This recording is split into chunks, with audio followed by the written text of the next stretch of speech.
Hello, everyone. I'm Maat Witteveen, co-founder, CTO at MANUS. So I'll be talking about how do hands integrate into this Isaac Sim setup.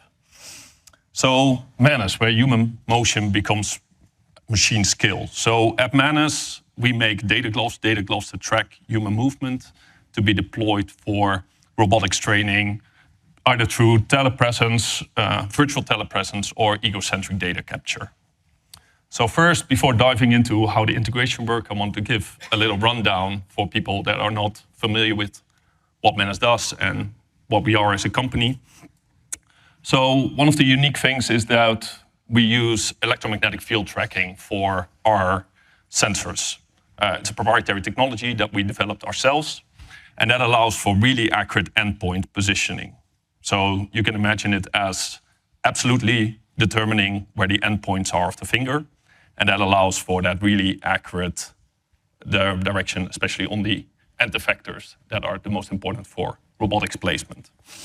It works fully occlusion-free, so it's definitely for, if you're used to using the Quest 3 or the Pico 4, the hand tracking, it can be very easy to do self-occlusion. So when you're looking through the viewpoint of the Quest 3, you'll lose a lot of data or doing hand-to-hand interaction. With our EMF technology, that is no longer the case. So you get really accurate tracking in that sense. Then everything is live streamed. You can do it recording. And we're all known for bringing that new innovation into the market. So we'll also be working on pressure sensors, haptic technologies, and everything needed to bring this out at scale into these systems. Then onto the product. So how MANUS categorizes itself is we want to make products that operators can wear for 8-hour sessions, 20-hour sessions, doesn't matter. Everything is lightweight, everything's durable, everything breathes, feels comfortable. So that makes it unique in that sense, that a pilot can wear this for really extended sessions and just have a good experience. Everything is modular and serviceable, so top casings can be removed, batteries can be removed, everything can be done to make sure that you have clear sessions and everything is modular and serviceable. And to make it clear, everything is now out for production. You can just have this deployed at scale, and customers are also deploying this at scale. Then, as a company, MANUS already exists for 12 years. We actually started as a company into the VR industry. That's our roots. So it's really nice to, through this Isaac Sim interface, go back to those roots and use all the knowledge that we built up over the years on how to interface into the virtual space and how to bring spatial interaction into those spaces. So we do that for digital twins, but we also do that for life science and the entertainment industry. But the predominant market and what we're here for is, of course, the robotics space. And we do that with the highest quality. That's what we're known for, bringing the best data quality into those markets. Then on to our latest release. So this is the haptics version of the glove as well, which features LRA, linear resonant actuators, vibrotactile feedback on each of the fingers, so per finger haptic feedback. And it provides that full 25 degrees of freedom tracking, fully occlusion-free, ready and available into the Isaac Sim pipeline, fully set up. And then, of course, what does that look like? So here we have set up the haptics version of our glove into the Isaac Sim pipeline, fully retargeted. This is actually now using the computer vision tracking of the Quest 3. It can also work with the tracked controllers to provide the spatial tracking. So really intuitive, free form, can operate into those virtual spaces, really dexterous manipulation tasks, allowing that to be used. So on a high level, what does that look like in terms of integrating? So on the left top side, you have our Metagloves Pro Haptic, providing the finger tracking, the full 25 degrees freedom, skeleton data information. Then on the right, you have the coordinates coming from the head-mounted display to provide the absolute positioning in relative space to the user. That goes through the CloudXR layer into the Teleop, for Isaac Lab. And there's a crosstalk between our SDK, like we have a layer fully set up in a C++ SDK, and that is like co-installed with the Isaac Sim setup. And that's also where the information, also for the future for haptics, information to flow back towards our gloves. The Isaac part is, in Isaac Sim, the haptics part is coming in Q2, so not available right now. The product is available, but the integration into Isaac Sim, that will come in Q2.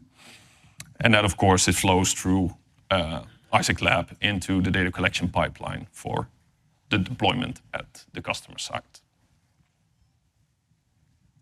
Then onto the installation. So we've made this really simple to get started. So the plugin is available, and you basically have two options during the install. So you can just do the integrated version, which if you're using a Linux machine, you just run the integration, or the core integrated version, like on the top. If you want to set it up with a Windows PC in there, like we've also have an option to go from Windows PC and stream it out to a Linux PC, and then you would need the bottom option. But most robotics customers, like they want to use directly onto the Linux machine, so you select one there, and then it just runs the installation. Then we've made a step in between where you can verify, because of course, you're connecting a lot of hardware together, so you want to make sure that everything is operational before diving into your simulation. So this is a checking step you can do before, so you can have in a console window, check if all the glove data is coming in. So to ensure that the dongle is inserted, the gloves are turned on, everything is operational, and you're getting finger data to be utilized. Then in terms of hardware, like how do you put this together? As I said, you can utilize the optical tracking from the Quest 3 or the Pico 4, but you can also use our adapters to attach the controller there, hook up the controllers, slide it into the glove, and have that fully up and running. Then, of course, onto the use. So you can run the plugin through the CloudXR layer through this install. And then have that through the retargeter that's already set up. Like we use an open source retargeter to get that hand data that's fully calibrated and scaled to the user hand. We target that towards the robotic hand. We've tested this out with the like the Inspire hands, also with the Sharpa hands. So it's a really nice way if you're deploying for a new robotic system and you don't have the physical robot there to run the simulation and test everything out, or try out different vendors and see if your operation works like you're intended to. That's the nice thing about the digital twin type of setup, that you can already test your whole factory line into simulation even before deploying it. And the nice thing is also with the light wheel assets is that you can have all those models in there, do the full factory line setup. Then, of course, onto why use gloves.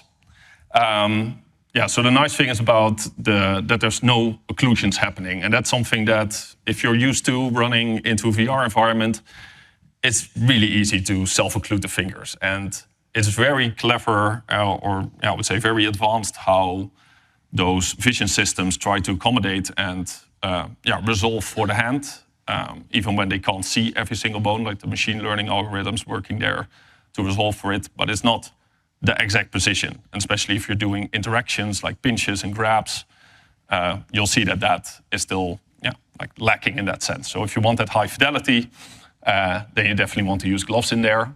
It also provides the haptics interface so that when you're colliding with an object, you can feel that collision happens, and it gives good cues for the pilot or when you're running into that environment to know, am I touching the object? Am I grabbing the object? Did I release it correctly?